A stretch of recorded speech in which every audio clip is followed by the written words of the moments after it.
What would it look like if we were more loving?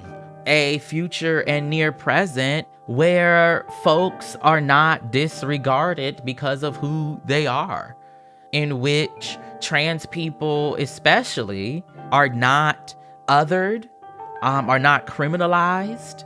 It's a world where we all can dress and express ourselves in the ways that come most naturally to us. About 2 million people in the United States identify as trans. That's 1% of the U.S. population. According to the 2021 Canadian Census, 100,000 people in Canada describe themselves as trans. That's just over 0.3% of the Canadian population.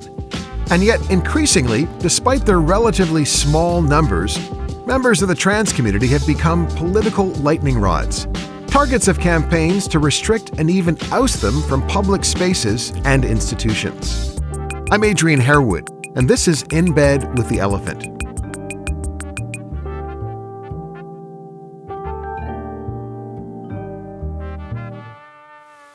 The emergence in the mid to late 2010s and into the early 2020s of groundbreaking television programs like Orange is the New Black, Transparent, and Pose made trans issues more visible than ever. Trans actors like Laverne Cox, Michaela J. Rodriguez, Hunter Schafer, and the Canadian-born Elliot Page became household names. Trans writer-director Janet Mock and former Olympian and trans TV personality Caitlyn Jenner became significant public figures at the center of the zeitgeist. In 2016, under U.S. President Barack Obama, the Pentagon ended the ban on trans folks serving openly in the U.S. military. It was a golden era of trans inclusion. Since then, U.S. President Donald Trump has spearheaded efforts to reverse the historic gains made by the trans community. As of 2026, the Pentagon has instituted a policy that largely excludes trans people from military service. Several U.S. states have passed laws preventing trans girls and women from participating in women's and girls' sports, and restricted or ended gender-affirming care, making it difficult for trans people to change their sex designations on official documents like driver's licenses.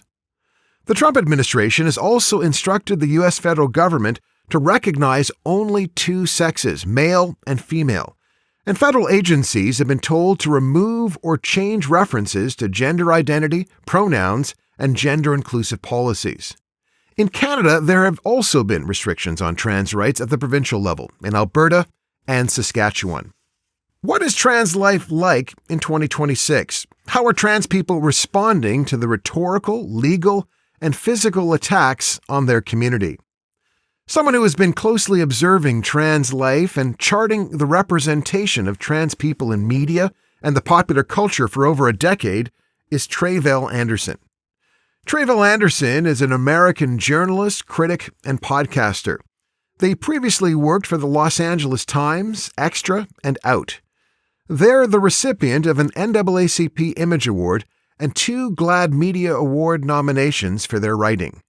They co-host Seated, a podcast about Black cinema. Tre'vell Anderson is the author of We See Each Other, a Black trans journey through TV and film, and co-author of Historically Black Phrases. They are currently the executive director of the Trans Journalists Association, an organization that promotes accurate and nuanced journalism about trans people and communities. Tre'vell Anderson, welcome to In Bed with the Elephant. I'm glad to be in bed with the elephant, I guess. How you doing? I'm doing well. Tre'vell, it's a delight to have you with us. You know, I think for many folks in the so-called mainstream, the last decade has really been their introduction to transness. And that introduction has been mediated, of course, by popular culture and through TV shows and movies. And yet you've said so often folks believe that we as trans folks dropped out of the sky with Laverne Cox and Orange is the New Black. They only think about Chaz Bono. They don't know about Ajita Wilson or Jackie Shane. And Canadians would know about Jackie Shane because Jackie Shane, of course, was an R&B singer, a pioneering trans performer who was prominent in the music scene in Toronto in the 1960s. But can you tell us a little bit about that? Like, transness just didn't come here by spontaneous generation. Yeah, listen, people we would describe as trans today. I prefer to use that language, right? Because the reality is new words are indeed created every day. Transgender as a word is not new, but new words are created every day because lexicons, our languages are living. And so when I hear people be like, oh, such and such is new, well, no, right? We have new words to describe these folks. But these folks, right, these gender expansive experiences have always existed in every community and culture, literally since the beginning of time. Can you tell us a bit about that history, Tre'vell? Tell us a bit about Absolutely. yeah. I mean, I think a lot of our understandings of gender and identity today are largely through a Western colonized lens, first and foremost.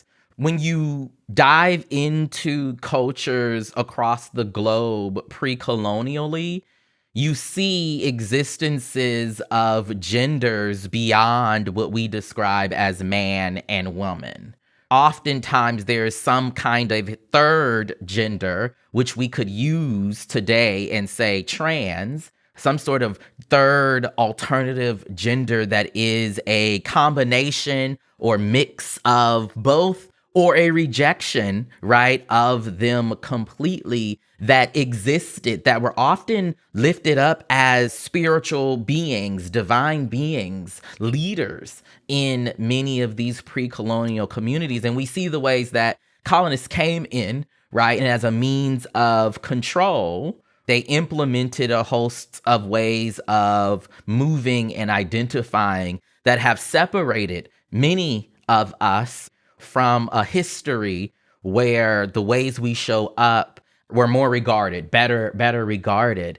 And so that is the history of identity. And I think when you take a look at the history of entertainment and media culture in particular, you see those examples of the non-binary, of the gender expansive, of the trans character popping up since the beginning of moving images all the way to, what we're seeing on our screens today. And so, you're absolutely right. So many people are learning about trans people from the media that they have consumed over the last 10 years. And also, that does not mean that trans people weren't already in your communities, aren't already your neighbors, just because they have not yet disclosed that information to you. And I often say that, the reason why so many people believe that they've never met a trans person, they believe that all of this is so new,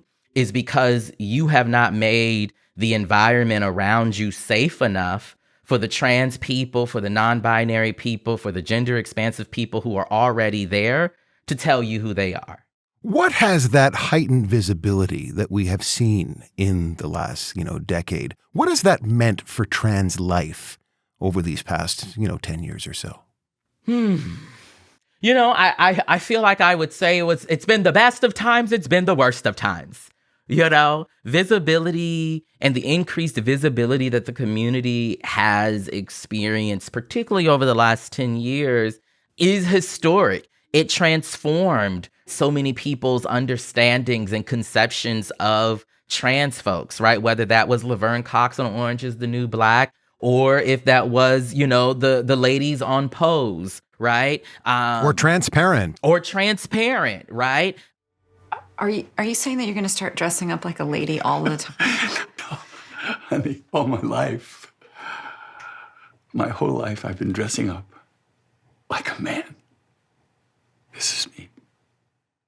So many shows came about in this last 10-year window that brought trans people into the living rooms of people across the globe.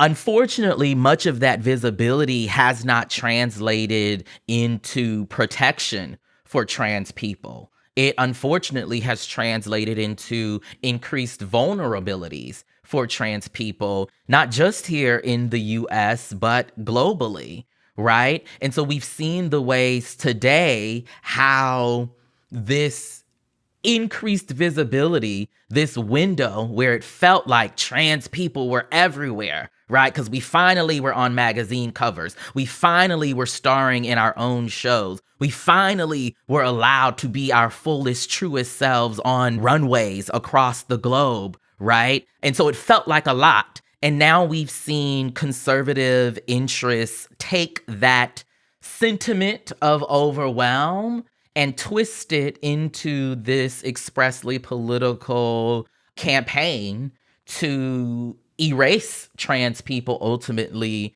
from public life. Was there a moment in this past decade, Tre'vell, when you felt like, and I'm thinking when Orange is the New Black was at its height of popularity, when maybe you felt as if trans folks had arrived and were here to stay in the culture?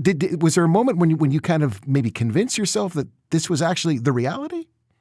Or were you never convinced? So I personally was never convinced because as a journalist covering this decade, my professional career basically started a year after Laverne and Orange is the New Black, was on the cover of Time magazine, the so-called transgender tipping point. And so I could see what was happening on screens and on red carpets, and then also was navigating the industry myself and seeing the ways that trans people were othered. Trans people were told to be grateful. Trans people weren't seriously considered in the ways of visibility and representation that became so popular, so much of a institutional priority after the summer of racial reckonings, quote unquote, in 2020. And so I always had these other examples, these smaller examples that never bubbled up to a headline that showed kind of the true motivations of what we were navigating as a community. And I think also as we saw outside of the visibility conversation, outside of talking about what's on our screens, we saw across local communities, particularly in the 5 to 7 years preceding Donald Trump's second election, how on a local level, anti-trans sentiment was being seeded on local school boards. They were being seeded on your city councils, and case studies were done to see what can we get away with? What's the limit that we can go up to before people tell us to stop? And that approach has been retooled, right, over and over and over to where now we're at a point where the Lemkin Institute, which studies genocide, has issued 3 red alerts in the United States, alerting us to genocidal actions happening against trans people under this current administration. And you just referenced this idea of trans genocide. So far this year, there have been 5 trans folks who have been killed deliberately. In 2025, I think there were some 27 people who were killed. So the fact is, this is a community that seems to have a target on its back. I mean, I would say not seems. There's a very clear target, right? All the way down to the Trump administration's latest so-called counterterrorism approach that explicitly lists pro-transgender, quote-unquote, ideology as potential cause for some sort of, terrorism investigation. We see daily the ways that transness is being criminalized. We see the ways that the life-saving, gender-affirming healthcare that we require is being restricted. With the stroke of my pen on day one, we're going to stop the transgender lunacy. Trump said his executive order would protect children from what he called chemical and surgical mutilation. The order imposes consequences on professionals and institutions who provide gender-affirming care, such as HRT, to minors. The Trump administration moving to block transgender care for children by targeting hospitals and doctors that provide it. HHS proposed rules today that would prohibit hospitals from participating in Medicare and Medicaid if they provide care such as puberty blockers and surgeries for transgender minors. Well, transgender activists and allies wasted no time in protesting one of the Supreme Court's latest rulings. Yesterday, the justices decided Tennessee can restrict gender-affirming care for trans youth. I think the fact that people are using trans rights as a political weapon is not only life-endangering, but it's despicable. The White House released a statement yesterday saying, in part, quote, "Today's landmark ruling by the Supreme Court is a victory for our Constitution, the rule of law, and common sense." Much of that has been, targeting young people, but not exclusively young people, right? We're seeing bills pop up now more and more that also aim to restrict healthcare for adults who are trans. I think overall what we've seen from the, U.S. Supreme Court bans to the policies of different departments around supposedly not responding to people who have pronouns, right, written in the bio of their emails. There's been so many instances and examples of the attack that trans communities are facing right now. I think in 2026 so far, 809 bills are under consideration across the United States that would negatively impact trans and gender nonconforming people. And, the reality is we have seen such a swift rollback in the access to public space that trans people have been afforded explicitly over, say, that last 10 years of visibility we've been talking about. We have seen President Trump attacking a CNN journalist who is not trans by comparing her to a trans influencer. We attack, and I thought Caitlyn had really made it big with a major new sponsorship, but then I informed her that it wasn't her on the Bud Light can, it was Dylan Mulvaney. And Dylan Mulvaney cost Bud Light $35 billion in market cap. That was the worst commercial ever made, by the way, for those few people that want to hear that. Most people don't care, but I would. I wouldn't want to hire Dylan anytime soon. That is transphobia on display. Those are the ways that transphobia and anti-transness actually impacts non-trans people as well. It impacts cisgender people as well. And this is just the latest example of these unintended, quote unquote, perhaps consequences of this rise of anti-transness that we're seeing, not just in the United States, I would add, but we're beginning to see pop up in very small ways and larger ways here in Canada, across the pond in the UK, etc. What we have realized is that this conservatism, this era of conservatism, they're learning from each other across borders. Right. And so what we are navigating as journalists in the United States right now in terms of combating misinformation and disinformation, particularly as it relates to, trans rights in communities, becomes all that much more important.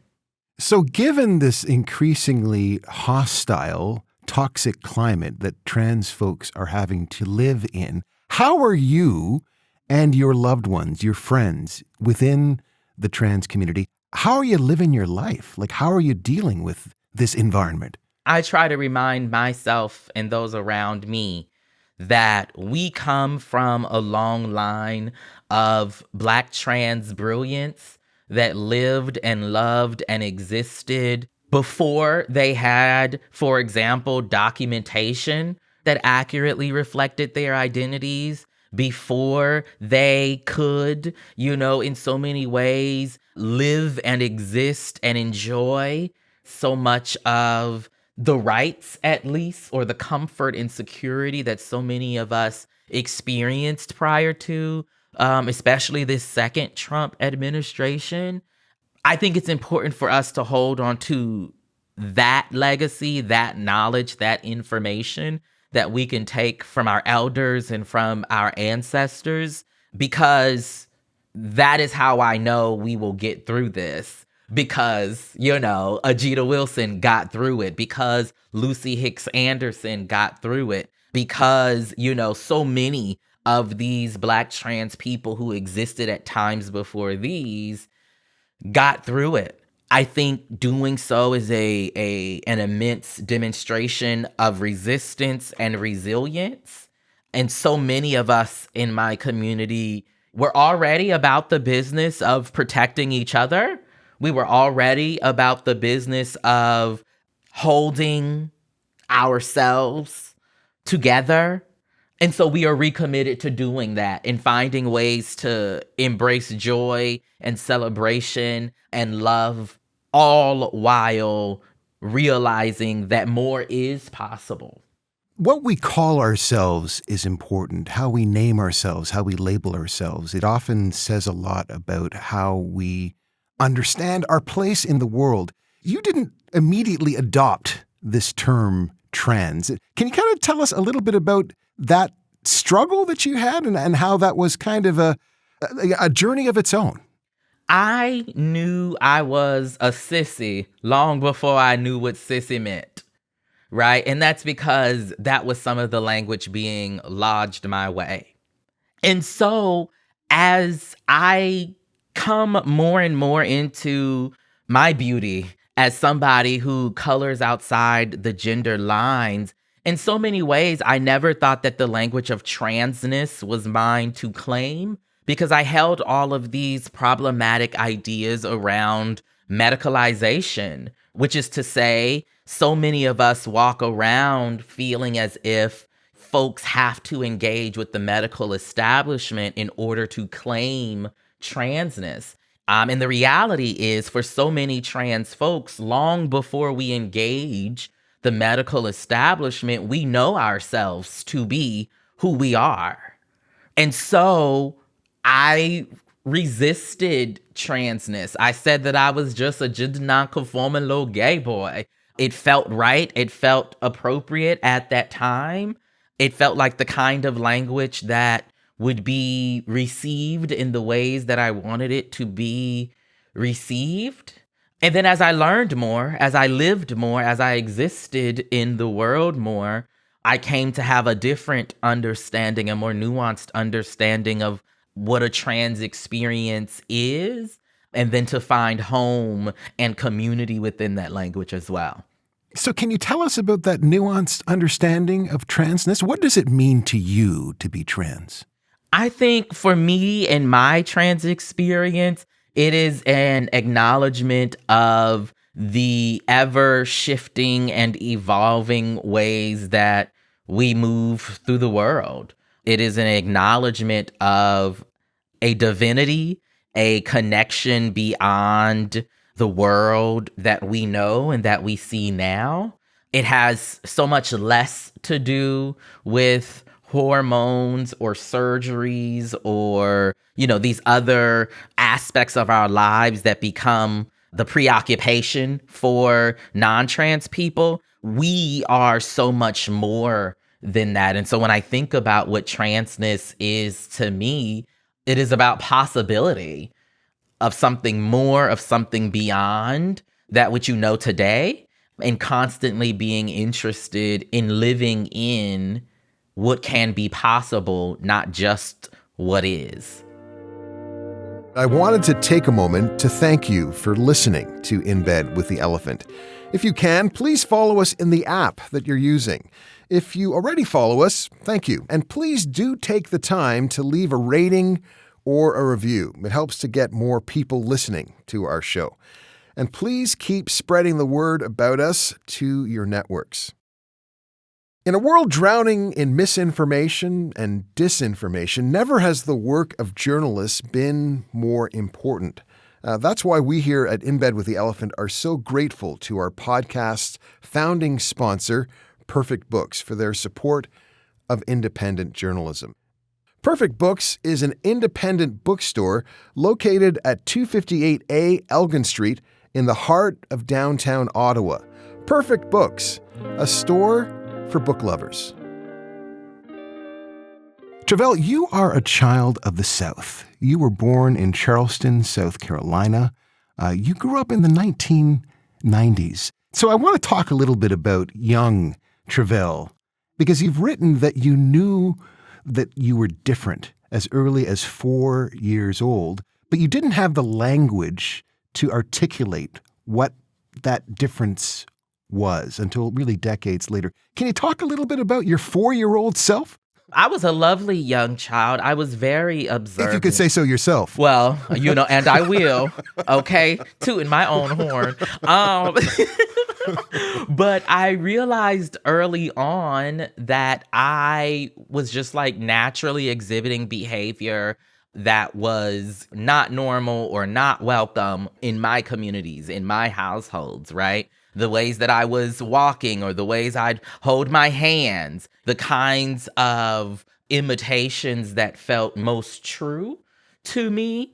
And so I learned at a very early age, as I think all kids learn at a very young age, what is right, what is wrong, and then we make decisions from there. And all of that, right, was my experience as a young child coming into myself long before I had the words and the language that felt most at home. But it was a beautiful childhood, even as it was hard and traumatic and difficult in the ways that it was as well. I was also the grandchild of a pastor. That factored perhaps most into my upbringing, especially growing up in God's Tabernacle of Prayer Church of Christian Fellowship and being surrounded by, these Bible-based Black folks who come from a legacy and a lineage of troublemaking, of finding a way and making one, of overcoming. And so I always say that, I'm so proud to be a Southern belle, despite all of the issues, right, that the South especially is navigating. It's such a rich cultural stronghold for Black communities, for Black Southern communities especially. You often reference your grandmother in your writing, and she clearly was a force of nature. You describe her as a bad bitch. Yeah. What does that mean? What is that? First of all, tell us her name. And what does that mean? Yes, this Dorothy Montgomery Holmes was my grandmother's name, from Charleston, South Carolina. We used to call her the Happy Feet Preacher, okay? Because she was one of those preachers that'll be a little hot in the feet, okay, and get to moving when she was in the pulpit. But she was a force. She was a part of an era of Black women in religious spaces who resisted a lot of the patriarchal environments that she grew up in, right? To open her own church. She felt called to Christ. And the church in which she was serving at the time didn't allow women into the pulpit, didn't allow women to minister. And so she left and started her own church with her children in her living room. That's what I mean when I say my granny's a bad bitch, right? You've talked about this childhood being beautiful, but the truth is that also during that childhood, you were learning how to hate yourself. Yeah. You've mentioned, in the introduction to your book, We See Each Other, a Black trans journey through TV and film. You write, I don't remember exactly when I was taught to hate myself. So if you don't remember when, what were the things, the incidents that were teaching you to hate yourself? Oh, I think it is the kinds of ways that we have to dress up. The kinds of ways we tell young boys, little boys, that they have to dress up when they're going into a space like a church house. The kinds of ways that we say, you can play with this toy, but you can't play with that toy. I was one of those kids that was physically reprimanded because I was, oozing a little bit too much je ne sais quoi, should we say. You were too girly. You were too feminine. You were too. I was not what they expected of a young boy growing up in South Carolina. I wasn't showing up in the ways that my brother had showed up. I wasn't showing up in the ways that the other men in my life felt like I was showing up. And yes, we would describe that as showing up girly or effeminate. Where I'm from, they say you got sugar in your tank. You got a little sugar in your tank. That was the language used at the time. And I think so many of us as Black, trans, and queer people especially grow up in worlds and communities where we are, for so many reasons, divorced from other examples of queerness and transness that already exist in our lineages, in our families. Only now in my 30s am I learning from my mother that there was, a person we might describe today as non-binary who was best friends with my grandmother when she was a child. This is the kind of information that I think would have been useful to a young Tre'vell, and that I think is useful to so many young folks who are coming into whatever set of identities, right, that feel right for them. I've always said that I knew I was different. And I've also always said that I knew that I wasn't the only one, but that I wasn't the first, right, to show up in my legacy, in my lineage, in the lives of my parents and my family. And the unfortunate part is so many of those stories of trans and gender non-binary and expansive folks of yesteryear in our communities don't get shared because of stigma, because of shame, because of disappointment. So how did you deal? Because you were just being yourself. You knew yourself at a very young age. A lot of us take much longer to know perhaps who we are. You seem to know or be conscious of yourself at a very young age, and yet people are disciplining you. People are telling you this self that you are is not who you're supposed to be. You're supposed to be some other self. So how were you making sense of that? How did you deal with that? There's a concept called masking, which is taking on these personas, these attitudes as a means of survival.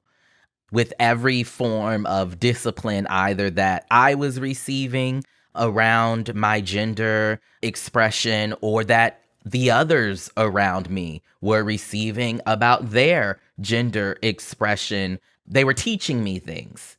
They were telling me you can do this and get away with it. You can't do that. And so I took it on. I was the quintessential child that I think any parent would love, minus the whole trans queer thing, which is to say I was super ambitious. I applied myself in school. I was super, active in extracurriculars. I cleaned the house and did my chores, took care of my baby sister when she was born, all of the things to show myself as worthy, as right, as an appropriate masculine, providing kind of figure, if you will, because I knew that I had to in order to get out. I knew very early on that if I continued to show up in the ways that came most naturally to me, that if I did not mask, both M-A-S-K and M-A-S-C, as in masculinize myself, that my road would be a lot harder. That's not to say that I was completely butch the entire time. There were infractions, if you will. There was some coloring outside of the lines, particularly as I came to know myself even more. But I just often think of the ways with young people generally, how we don't listen to young people. Just in our world, in so many of our cultures, young people are not believed, they're not listened to, they're not supported, they're not affirmed. And what would my life be today? Like, I'm amazing, I'm great, I figured some things out, Adrian, but what could my life be if I was completely affirmed from the beginning? Imagine how much more of a bad bitch I could have been if I was affirmed from the beginning, as opposed to, censored and constricted and restricted in various ways. Comedian Dave Chappelle has long been known for his incendiary jokes, but this time with his blockbuster special, The Closer, Some viewers and community activists say he goes too far. Many in the transgender community say Chappelle perpetuated an outdated narrative that to be gay or trans is always to be white, and that Black, queer, trans, and gay people don't exist. He talked about pitting queer and trans communities against Black communities as if we were not sometimes in both places. Netflix, however, is defending Chappelle, arguing artistic freedom is different for stand-up comedy. During the special, Chappelle also declared himself as a trans-exclusionary radical feminist, or TERF, defending famous Harry Potter author J.K. Rowling, who has been previously criticized as being transphobic. A woman who is likely the world's best-known children's author is defending herself against growing accusations of transphobia. This is J.K. Rowling, the creator of Harry Potter, of course, who sparked outrage last weekend with a series of controversial tweets about trans women. How do you get through the jokes? I'm thinking about Dave Chappelle and some of the jokes that he has made, routinely in his stand-up performances. He has become quite famous for going after the trans community in rather, unapologetic ways. He feels that it's incumbent upon him to go after everybody. Like Dave Chappelle, his argument is that there are no sacred cows, that everyone can be mocked, everyone can be made fun of. How have you dealt with what Dave Chappelle would say, just a bit of joke telling? Deal with it. Jokes are supposed to be funny. Full stop. And I don't know a trans person, I don't know a Black trans person especially, who doesn't have a sense of humor. What particularly, I think, irritates me about the Dave Chappelle of it all is that there's a lot more conversation happening about Dave Chappelle and his jokes than there is about the anti-trans legislation, for example, that we are navigating as a community. And I think that's a problem, right? So at the Trans Journalists Association, where I'm executive director, we have this tool that we release called the Trans News Initiative. It's a data tracker that looks at how mainstream news has been covering trans rights in communities since 2020. From 2020 to 2025, the most popular theme that we identified from this data is pop culture and creativity.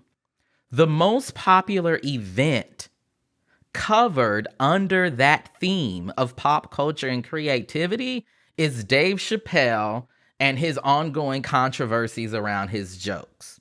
The second most popular event covered in pop culture and creativity has been J.K. Rowling and her foolishness as it relates to the trans community. So many examples of the ways that trans folks are showing up for ourselves. So many examples and stories about how trans folks are resisting and existing in this moment aren't being covered because we keep talking about Dave Chappelle. And I think all of this discourse reaffirms what we've known to be true, which is that all too often trans people are treated as disposable. We are treated as the comedic relief. We are treated as if our concerns and issues are somehow overblown. And then we have an administration, right, that is outright attacking a subset of a subset of a subset of a subset of our population, not just to erase us, right, but also as a means of ceding other kinds of control over our bodies and who we are as human beings. And so my hope is that when we discuss the Dave Chappelle of it all, or comedy writ large, that we realize that, some folks who used to have the range that we all loved no longer have it. And that's okay. That's a part of life, right? But the material lived experiences of trans people should be our priority. You cited J.K. Rowling, and J.K. Rowling, of course, is a major cultural figure in the world, in the last 25, 30 years. Of course, Harry Potter has sold tens of millions of copies, and she's a major force. You say that she's been engaged in foolishness when it comes to the way in which she's talked about trans communities. She would say in her defense that she's trying to protect women. And I'm just going to quote her. She said, "Trans people need and deserve protection, so I want trans women to be safe. At the same time, I do not want to make, quote, natal girls and women less safe. When you throw open the doors of bathroom and changing rooms to any woman who believes or feels she's a woman, then you open the door to any and all men who wish to come inside. That is a simple truth, so I want trans women to be safe." How do you respond to that? I think that it is always interesting that when folks say that they are trying to protect women and girls, it always comes down to the behavior of men. It doesn't come down to the behavior of trans women. It always comes down to the behavior of men. So many of these discussions around safety and security for certain communities ignores the safety and security for other communities. And so many of the folks, right, talking about women's rights and girls' rights or parents' rights, as it were, they're engaging in a game of rhetoric. They're using these words and these phrases that they know general population will say, yeah, we should protect women and girls. But it does not make space for the realities of our lived existence. It does not make space for the fact that this boogeyman that folks would like to paint trans women in particular to be, because we never talk about trans men. The discourse around, restricting access to spaces is never put on the shoulder of a no-name trans man. It's always a trans woman. It pits trans women and cis women against each other when the problem that most often needs to be tackled in these situations is patriarchy and power. One of the things I find so interesting about you is that you have really called attention to the importance of representation, the importance of visibility. Your first book, of course, was about representation, the way in which trans folks have been represented in the movies, on television, and the impact that that's having on the discourse. And yet, you recognize maybe representation's limits. You say, quote, "Representation is important, but our possibilities have never been limited by how Hollywood depicts us. Ultimately, we have to dream beyond what exists." Can you kind of elaborate on that? Yeah. Well, I think one of the things, like I was mentioning earlier, that I think transness offers us, it's an opportunity to imagine. It's an opportunity to make possible, something that one might have thought was not possible at a particular time. What could that embrace of imagination afford us as a society in terms of new ways, alternative ways of being in community with each other? And so a lot of what I'm trying to do in my work is, yes, highlighting the ways that representation can be important, but also noting that representation without protection is moot. Representation without making sure that the kinds of visible improvements that we see on our screen as it relates to the lives of trans people are actually filtering down to the everyday trans person in Atlanta or in Idaho. That is where a lot of the gap is between representation for a host of historically excluded communities and those of us on the ground living and loving and moving through our neighborhoods. As Black folks, we come from folks who imagined something else, who knew more was possible. So many of our communities come from people who have alternate ways of understanding themselves, their places in the world, and how to sustain this thing we call life. And in so many instances, we resist that. And I think transness is an opportunity for us to re-embrace that. And so, yes, visibility matters. And also, how can we make sure that our lived experiences of the folks in our communities are also shifting? Tre'vell, when you imagine or when you think about those trans futures, when you think about that world that you think is possible, that you want to live in, what does that future look like? Oh, what does that future look like? Well, it's a future and a near present, may I add, where folks are not disregarded because of who they are. It's a future and near present in which trans people especially are not othered, are not criminalized.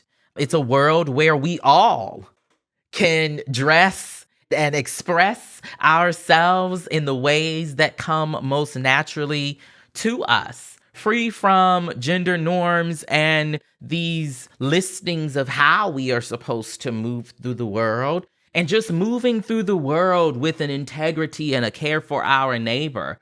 What would it look like if we were more loving? What would it look like if we didn't hoard wealth in the ways that we do? I think there are so many ways, so many possibilities, so many options of how else we can move through this world. And a lot of the work that I'm engaged in at this point is about making those possibilities a reality. Tre'vell Anderson, thanks so much for joining us on In Bed with the Elephant. Thank you. You've been listening to In Bed with the Elephant, a production of Ricochet Media.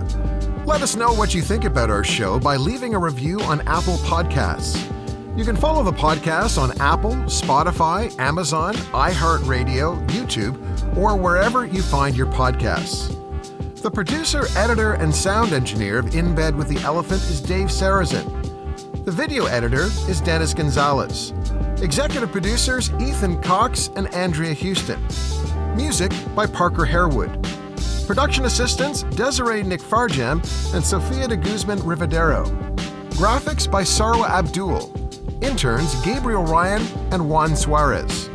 I'm Adrian Harewood. See you next time.